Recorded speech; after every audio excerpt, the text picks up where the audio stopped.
يلا هنعمل النهارده بلح الشام والشيروس الاسباني. اول حاجه معايا للشربات كوبايتين من الميه، كوبايتين من السكر هسيبهم يغلوا.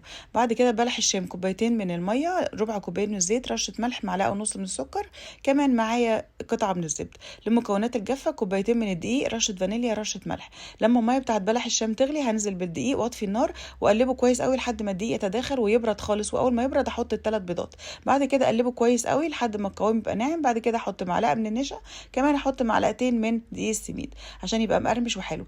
لما اول ما الشربات يبتدي يغلي احط عصره ليمون واحط كمان رشه فانيليا. بعد كده ده شكل البلبله او كيس الحلواني اللي معايا.